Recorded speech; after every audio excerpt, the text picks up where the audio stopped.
tonight, farmers asked for their input about GM crops in their council areas, and the men's shed in Whyalla back up and running after a tough few months. From our 7 Spencer Golf Studios, your nightly news with Louise Hubar begins now. Good evening. South Australian farmers are being asked for their input on genetically modified crops after the controversial ban on the technology was lifted last month. Councils now working to determine whether to allow the technology in their districts. Mark Modra has worked and lived off the land on the outskirts of Port Lincoln his entire life, cropping canola and cereal and farming sheep. It's hard work, but he says it's been made even harder after decades of being refused access to genetically modified technology. It's been well and duly overdue to be lifted.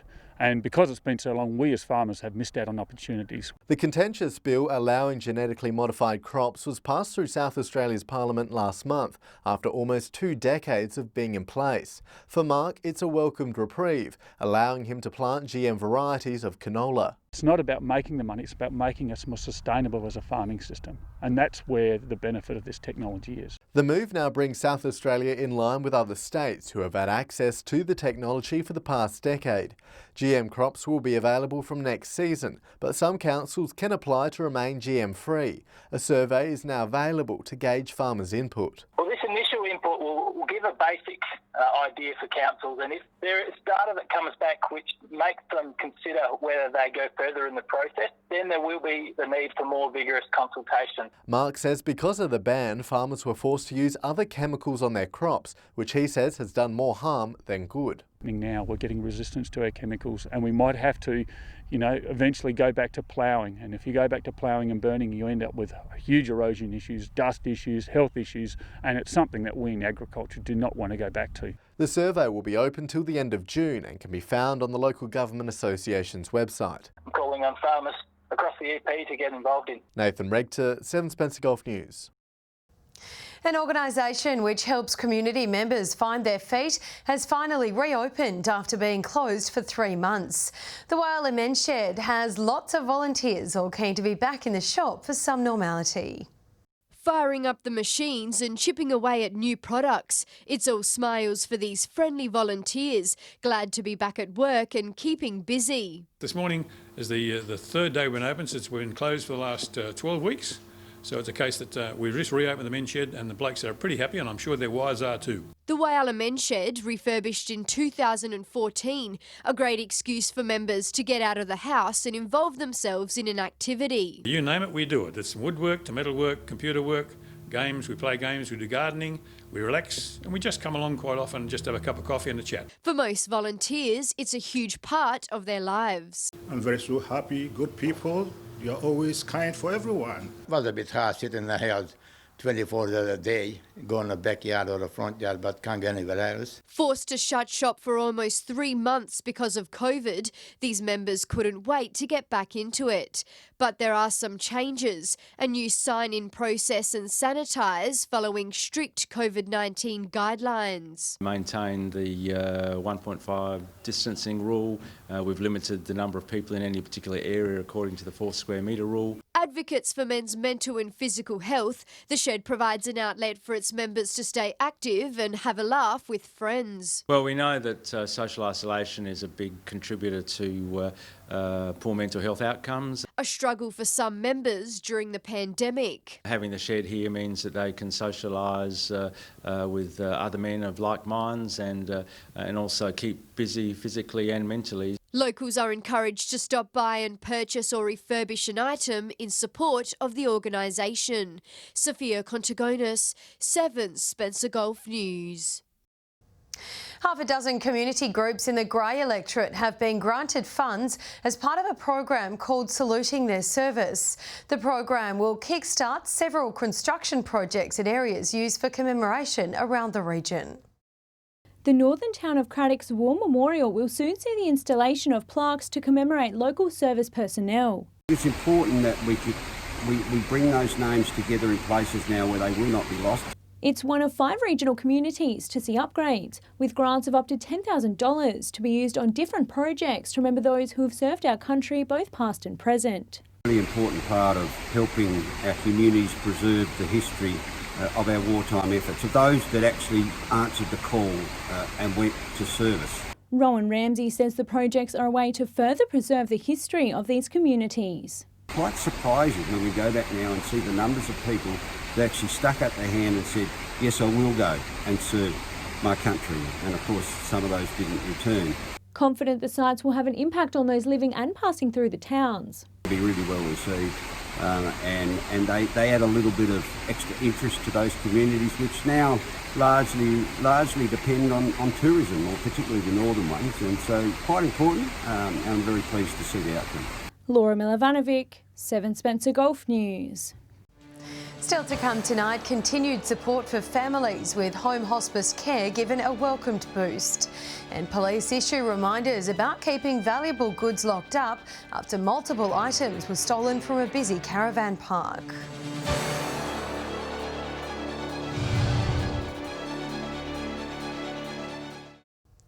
Welcome back. Wyala's federal MP is applauding Sanjeev Gupta's recent announcement of a $1 billion expansion at the Wyala Steelworks. Rowan Ramsey says he's heartened by the determination to press ahead and deliver the commitments made in 2018, especially considering current global challenges. So this announcement, I think, really gives a great deal of confidence and to the town and to the workers. I think the re-announcement by him, the recommitment that no worker will lose their job, I think is wonderful news. The investment is set to deliver one of the most technologically advanced steel plants in the world and is set to ensure Wyala's future for the next 40 years. Home hospice care across the Lower Eyre Peninsula has been guaranteed for another year, providing relief to staff members and families across the region. The service helps the community's most vulnerable who wish to remain in their own homes during their final days. When it came time for Brenda Wankland's final days, the ability to have them at home was very important. The violets were out outside and the blackbirds were jumping up and down, and she'd literally only been in bed for one night, and the care was exemplary. Helen's mother had lived in the same house for more than 6 decades, her family home full of memories, and she didn't want to leave. When it came time for her to go, her daughter enlisted the help of the newly established home hospice service. Nursing staff were discreet. They were there, and that was confidence for us, but they weren't there, we were there. Through the partnership between the Eyre Peninsula Community Foundation and Matthew Flinders Home, the service has continued to run for almost 3 years. The program now guaranteed to continue with an extension of the partnership. Without this foundation, without the partnership that we have going, we would not be able to run this program. The free service provides out-of-hours and weekend end-of-life care to help families navigate the challenging time. Since 2017, the service has helped more than 39 families with end-of-life care across Lower Eyre Peninsula.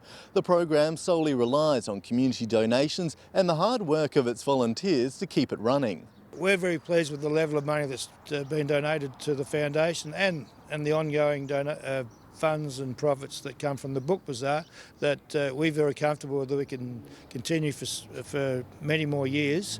I think it's very well received. I think it's very unique. It's not something that I've seen anywhere else. Nathan Regter, 7 Spencer Golf News. Roads around Port Augusta will be seeing upgrades as part of the City Council's annual resealing program. Drivers will see works on almost a dozen streets this month, causing road closures and some unavoidable delays. The full list of streets affected by the works can be found on the Council's Facebook page.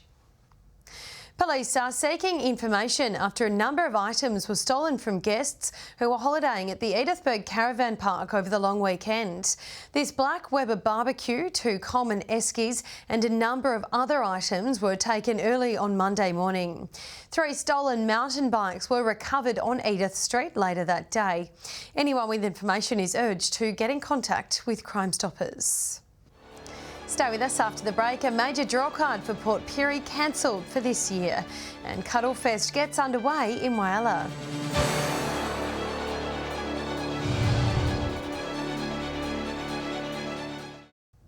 Hello again. Port Pirie's Smelters Picnic is the latest event to hit the chopping block, with the event called off for 2020. Committee members now preparing to organise a bigger and better event for next year. An iconic event set to celebrate its 117th birthday this year now axed. Oh, we're extremely disappointed it's been cancelled, of course, because its history is so long. Organisers say the decision wasn't made lightly, but it was a necessity. Interest in public safety and advice from SA Health, we thought it was an honourable thing to do. The event will be sorely missed. Grandchildren out here that won't be able to attend a Smelters picnic this year. I think it's the second time in 117 years that it's had to be cancelled, and that's due to the first one I think was from the Second World War. But locals are supportive of the tough decision and are happy they've been given some clarity. We have to sort of call it a bit earlier because, you know, we have carnival people that we have to pay and all that sort of stuff to get rolling through. Organisers now focusing on next year's event and say these empty streets will be thriving. Bigger and better next year. So what we'll do is we'll start the planning now for 2021. We can get it back to how it originally was with far more involvement for the children. We're interested in restarting all the running races and that the kids used to have back in the day. Also encouraging community members to consider volunteering on the Smelters Picnic Committee. We need hands on deck to help us organise the day. Not only the preparation of the day, but the dismantling of everything. We have 110 stalls here normally. Ready to drop off, and then they sit back at the end of the day and realise what a great thing they've done and forget that all by next year and start again. Shari Hams, 7 Spencer Golf News.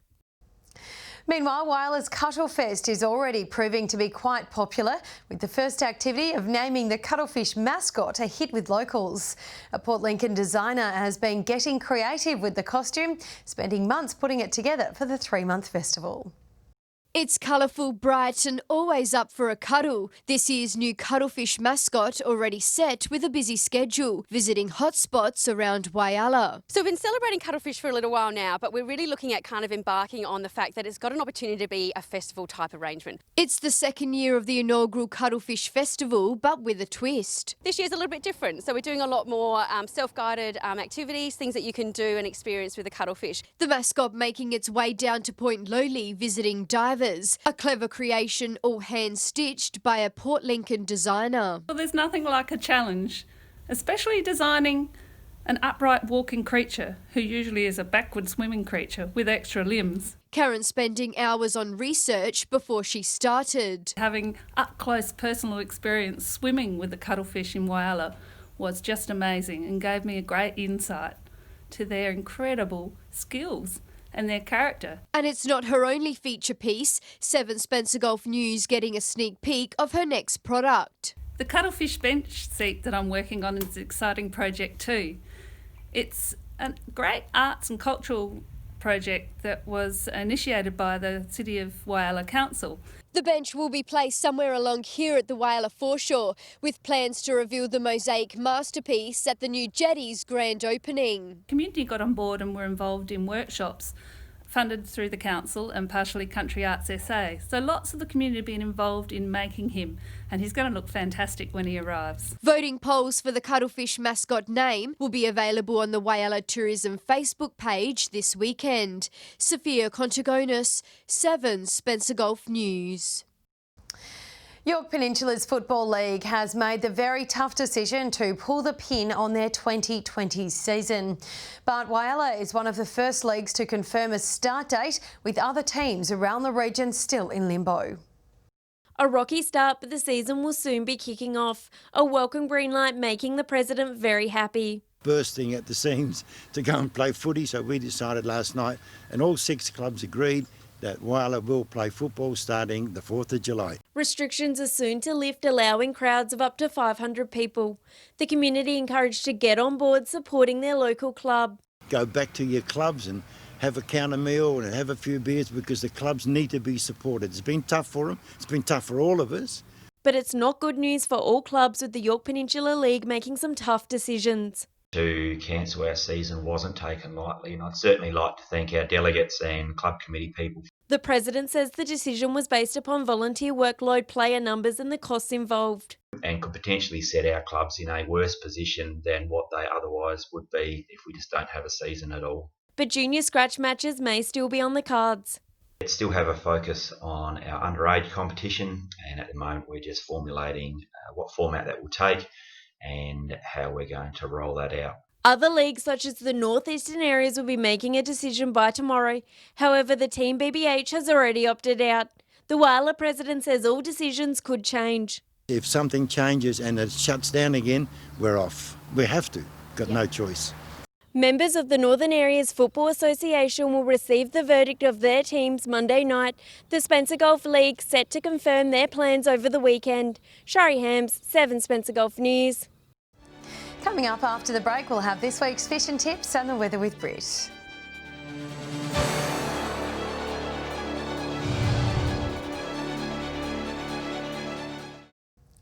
Hello again. Now let's hear from the experts with this week's fish and tips.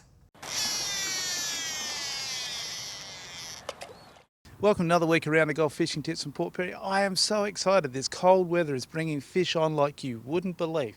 Last week we were talking about squid around Checker Buoy, Third Creek patches, also the cross sticks, so they're still out plenty. I've noticed some of the guys shooting out after work and catching their quota of squid as well. King George whiting are moving around. Last week not so good at catches, too much burley in the water, but it will change over this weekend coming. Won't be as many people out there.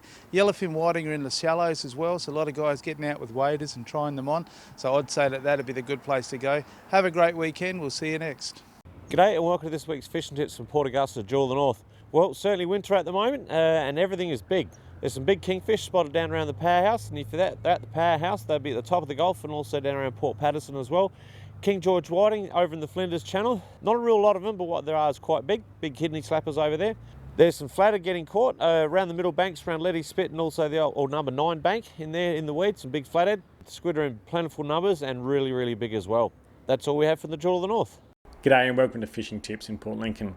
We'll start over at Coffin Bay. There's been plenty of reports coming in, especially with the good weather we've had over the long weekend. Whiting reports have been pretty good through the farm beach grounds and over to Gallipoli. There's been some nice gummy sharks through that area as well. Out wide of Sir Isaac's, there's been good reports of red snapper coming in, along with a few school sharks, and there have been a few pink snapper released in that area as well. Moving over to Port Lincoln, best reports of whiting over the past week have been from Carcass Rocks, and down on the south coast at Sleaford Bay there have been schools of salmon. Well, that's it for this week. We'll see you again with more tips next week. And for a look at the weather, here's Brit Aylen. Well, thanks Lou and good evening.